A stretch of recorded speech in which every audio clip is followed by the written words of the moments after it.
पुण्यश्लोक अहिल्यादेवी होळकर शेतकरी कर्जमुक्ती योजनेतील पात्र शेतकऱ्यांची पहिली यादी ही आज दुपारी जाहीर होतीये। या यादीतील पात्र शेतकऱ्यांच्या खात्यामध्ये आषाढी एकादशीच्या दिवशी म्हणजे शनिवारी निधी हस्तांतरित केला जाणार आहे। मुख्यमंत्री देवेंद्र फडणवीस यांनी ही मोठी घोषणा केली आहे।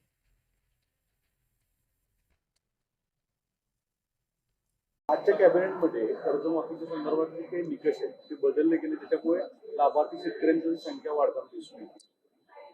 मी विधानसभेत घोषणा केली होती, आजपर्यंत सगळ्या कर्जमाफी योजनांमध्ये लगतच्या कर्जमाफी योजनेतले जे पात्र उमेदवार असतात त्यांना अपात्र करण्यात आलं। यावेळी आम्ही त्यांनाही 50,000पर्यंत पात्र करण्याचा निर्णय घेतला होता, पहिल्यांदा खास बाब म्हणून। परंतु रणधीर सावरकर यांच्या नेतृत्वात सत्ता पक्षाचे आमदार मला भेटले आणि त्यांनी विनंती केली की त्यांनाही 2 लाखापर्यंत कर्जमाफी द्यावी, म्हणून पहिल्यांदा राज्याच्या इतिहासामध्ये कर्जमाफीमध्ये त्यांचाही समावेश करण्यात आलेला आहे। मुळामध्ये दुसरी जी अट होती की 26-27चेही पैसे भरले तर प्रोत्साहनपर पैसे मिळतील, ती 26-27ची अट जी आहे ती आपण काढून टाकलेली आहे। 25-26चे पैसे ज्यांनी भरले असतील त्यांना प्रोत्साहनपर अशा पद्धतीनं मदत मिळणार आहे। यामुळे काही शेतकरी जे अपात्र झाले असते ते सगळे पात्र झालेले आहेत आणि मला असं वाटतं आता देशातली आणि राज्यातली सगळ्यात मोठी कर्जमाफी 56 लाख शेतकऱ्यांकरता ही कर्जमाफी आपण त्या ठिकाणी जाहीर केली। समाधी सोहळा या ठिकाणी आपण सगळे साजरा करतो आहोत आणि त्यांचे आशीर्वाद घेतो आहोत। संतांचं जीवन, त्यांचा जन्म, त्यांची समाधी या सगळ्या गोष्टी अतिशय प्रेरणादायी असतात आणि त्यातून आपल्याला निश्चितपणे केवळ विचारच नाही तर एक मार्ग देखील मिळत असतो। आणि संत नामदेव तर असे होते की ज्यांनी आपल्या भागवत धर्माला वैश्विक धर्म केलं आणि वारकरी विचाराला देशाच्या कानाकोपऱ्यामध्ये पोहोचवलं। आणि म्हणूनच या संपूर्ण वारकरी पंथामध्ये अतिशय मोठं कार्य हे त्यांचं आपल्याला पाहायला मिळतं। आणि केवळ त्यांचंच नाही तर त्यांचा अख्खा परिवार 14 लोक या ठिकाणी समाधी घेतात। मातोश्री जनाबाई ज्या खरं म्हणजे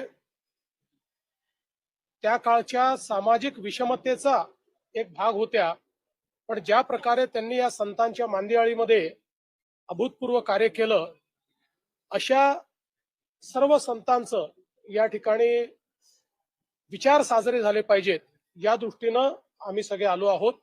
आत्ताच आम्ही ज्याला आपण नामदेव पायरी म्हणतो त्या ठिकाणी जाऊन त्यांचं स्मरण केलेलं आहे, कारण त्याच ठिकाणी त्यांची समाधी आहे। त्या ठिकाणी आरती आणि पूजा केलेली आहे आणि आता पुढच्या कार्यक्रमाला चाललो। राजकीय प्रश्न माणिकराव कोकाटेंचा राजीनामा घेतला जाणार नाही असं आहे, आता मी इथे कुठल्याही राजकीय प्रश्नाकरता आलेलो नाही, त्याच्यापेक्षा मोठं संतांचं कार्य आहे, त्या कार्याच्या संदर्भात आपण या ठिकाणी आलो, तर कुठल्याही राजकीय प्रश्नाला मी उत्तर देणार नाही। पंढरपूर विकास आराखड्यावरून विरोध होताना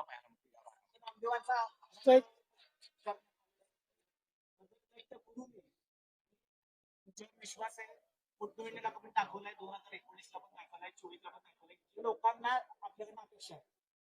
पहिली गोष्ट तर आपल्याला कोणाचाही विनाश करून विकास करायचा नाहीये, सर्वांना सोबत घेऊन सर्वांना समाविष्ट करून आपल्याला विकास करायचा आहे।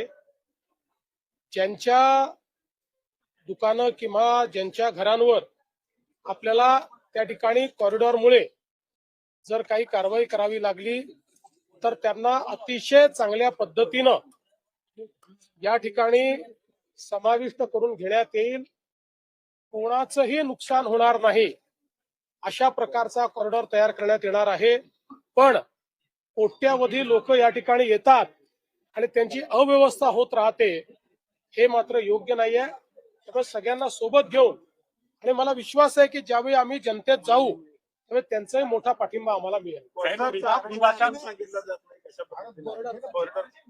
कॉरिडॉरचा आराखडा एकदा पूर्ण झाला की सगळ्यांना विश्वासात घेतलं जाईल. आपण बघितलं असेल काही लपवण्यात आलेलं नाही.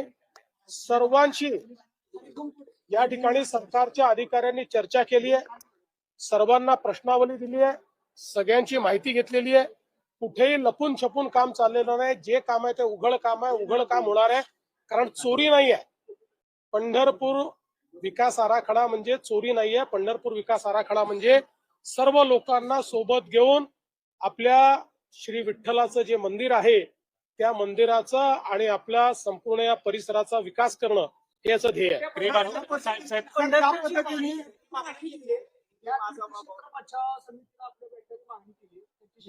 मी सगळ्यांना भेटीन, पण विशेषतः मला असं वाटतं की पुढाऱ्यांपेक्षा जे प्रत्यक्ष या ठिकाणी त्यांनी बाधित होणार आहेत त्यांना भेटणं हे अधिक महत्वाचं आहे.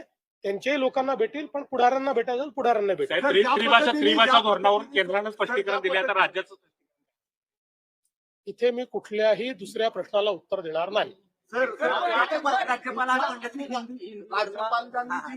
केलेलं आहे की अशा पद्धतीनं भाषिक वाद झाले तर गुंतवणूक देशात कधी नुकसान. इथे फक्त आपण श्री विठ्ठलांवर, श्री नामदेवांवर, आई जनाबाईंवर बोलण्याकरता एकत्रित आलो आहोत. मंदिराचा परिसर आहे. एवढंच तुम्हाला सांगतो की राज्यपाल जे आहेत, जे योग्य आहेत ते राज्यपाल बोलतात. राज्यपालांना कुठल्याही राजकीय वादात ओढणं योग्य नाही. मुख्यमंत्री आहेत, कायदा सुव्यवस्थेचा प्रश्न निर्माण होऊ शकतो. काय अधिकची माहिती प्राप्त झाली का तुम्हाला या आंदोलनाच्या बाबतीत? बघा, असं आहे की लोकशाहीमध्ये आंदोलन करण्याचा अधिकार सर्वांना आहे. केवळ लोकशाहीमध्ये आंदोलन करतानाही संविधानाने दिलेले हक्क आणि त्यासोबत संविधानाने टाकलेली जबाबदारी या दोन्ही गोष्टी लक्षात घेतल्या पाहिजे. कोणीही परवानगी घेऊन आंदोलन करत असेल, शांतिपूर्ण आंदोलन करत असेल, तर अशा आंदोलनाला परवानगी पण दिली जाईल आणि अशी आंदोलनं करण्याचा सगळ्यांना अधिकार आहे. जाणीवपूर्वक राजकीय अशांतता तयार करण्याकरता विना परवानगी आंदोलनं करणे, हिंसा करणे हे मात्र कुठल्याही परिस्थितीमध्ये योग्य नाही. त्याच्यावर आवश्यक ती कारवाई केली जाईल. सजा प्रवृत्ती यासाठी प्रयत्न करतात. काही चुकीच्या प्रवृत्ती आहेत का यामध्ये? कारण दिल्लीत असेल, मुंबईत देखील अशाच पद्धतीने. बघा, एक गोष्ट तर निश्चित आहे की कुठलंही आंदोलन आपण बघितलं, ज्यावेळेस आंदोलन फेसलेस असतं त्यावेळी काही प्रवृत्ती त्या आंदोलनात शिरतच असतात आणि त्या प्रवृत्ती त्या आंदोलनाचा फायदा घेऊन त्या आंदोलनाच्या खांद्यावर बंदूक ठेवून आपलेही स्वार्थ कसे आपल्याला पूर्ण करता येतील असा प्रयत्न करत असतात. तर दिल्लीमध्ये जे आंदोलन झालं, अनेक राजकीय पक्ष त्यामध्ये आपली पोळी कशी भाजता येईल हा प्रयत्न करतायत.